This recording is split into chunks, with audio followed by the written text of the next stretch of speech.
മലയാള mini screen പ്രേക്ഷകർ എല്ലാവരും ഒരേപോലെ സ്നേഹിക്കുന്ന ഒരു പരമ്പരയാണ് ഏഷ്യാനെറ്റിൽ സംരക്ഷണം ചെയ്തുകൊണ്ടിരുന്ന മൗനരകം എന്ന പരമ്പര. മൗനരകം എന്ന പരമ്പരകളിൽ നിന്ന് തന്നെ ഏറ്റവും അധികം റേറ്റിംഗ് ഉള്ളതും ഏറ്റവും അധികം വ്യത്യസ്തമായ പരമ്പരയാണ്. പ്രേക്ഷക പ്രീതി വലിയ രൂപത്തിലുള്ള നേടുന്ന പരമ്പര കൂടിയാണ് മൗനരകം എന്നത്. അതിലെ ഓരോ കഥാപാത്രങ്ങളെയും സ്വന്തം വീട്ടിലെ അംഗങ്ങളെ പോലെയാണ് ഓരോ വീട്ടമ്മമാരും കാണുന്നത് എന്ന് നമുക്ക് എല്ലാവർക്കും അറിയുന്ന കാര്യം. ഐശ്വര്യ റംസായും നിലീഫ് ജിയുമാണ് കേന്ദ്ര കഥാപാത്രമായി മൗനരകം എന്ന പരമ്പരയിൽ അണിനിരക്കുന്നത്.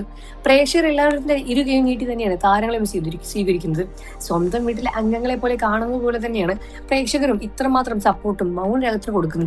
മറ്റേതു പരമ്പരയാണ് മൗനരാഗത്തിന് അത്രയും പ്രേക്ഷക പ്രശംസയും പ്രേക്ഷക പിന്തുണയും ഉള്ളതെന്ന് ചോദിച്ചാൽ സംശയിക്കുന്ന കാര്യങ്ങൾ തന്നെയാണ്.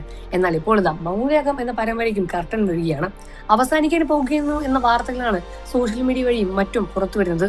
മൗനരാഗം പരമ്പരയിലെ കല്യാണിക്ക് ഒരു നല്ലൊരു ജീവിതം ആഗ്രഹിച്ച പലർക്കും ഒരു അവസരം വന്നിരിക്കുകയാണ്. പ്രേക്ഷകർ എല്ലാവരും തന്നെ വിചാരിച്ച പോലെ കല്യാണിക്ക് നല്ലൊരു അവസാനം വരികയാണ്. മൗനരാഗം എന്ന പരമ്പര അവസാനിക്കുകയാണ്. കഴിഞ്ഞ 7 വർഷമായി മൗനരാഗം എന്ന പരമ്പര പ്രേക്ഷകരെ എത്രയും രസിപ്പിച്ചുകൊണ്ടും ചിന്തിപ്പിച്ചുകൊണ്ടും ഇപ്പോൾ ഏഷ്യാനെറ്റിൽ മുന്നേറുകയായിരുന്നു. എന്നാൽ ഇപ്പോഴിതാ 7 വർഷമായി 1000-ഓളം എപ്പിസോഡുകൾ പിന്തുടർച്ചും പ്രേക്ഷകരിൽ അവസാനം മൗനരാഗം എന്ന പരമ്പര അവസാനിക്കുകയാണ്. അവസാനമായി ട്രെയിലർ പുറത്തിറങ്ങിയതോടെ തന്റെ കല്യാണിയും കിരണും തങ്ങളെ വിട്ട് പോവുകയാണ് എന്ന സങ്കടത്തിൽ കൂടിയാണ് പ്രേക്ഷകരും. മൗനരാഗം എന്ന പരമ്പരയ്ക്ക് വലിയ രൂപത്തിലുള്ള സപ്പോർട്ടുകൾ തന്നെയാണ് പ്രേക്ഷകർ ഇതേവരെ നൽകിയത്. കല്യാണിയുടെ അവസ്ഥയും കിരൺ കല്യാണിയെ നോക്കുന്നതും ഭൂമിയായ പെൺകുട്ടിയുടെ ജീവിതത്തെ പറ്റിയും എല്ലാം മൗനരാഗം ഒരുപാട് സംസാരിച്ചു. പ്രേക്ഷകർ എല്ലാവരും തന്നെ ഒരുപാട് ആസ്വദിച്ച പരമ്പരകളും ഒരുപാട് ആസ്വദിച്ച എപ്പിസോഡുകളും കഥാപാത്രങ്ങളും സംഭാഷണങ്ങളുമായിരുന്നു മൗനരാഗത്തിൻ്റെത്. ഇപ്പോൾ അതെല്ലാം തന്നെ അവസാനിക്കുകയാണ് എന്നാണ് അറിയാൻ കഴിയുന്ന റിപ്പോർട്ടുകൾ.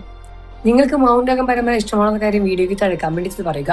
വാർത്തകളും വിശേഷവും എത്രയും പെട്ടെന്ന് അറിയാൻ നമ്മുടെ വീഡിയോ ലൈക്ക് ചെയ്ത് ചാനൽ ഒന്ന് സബ്സ്ക്രൈബ് ചെയ്ത് സപ്പോർട്ട് ചെയ്യുക ഫ്രണ്ട്സ്.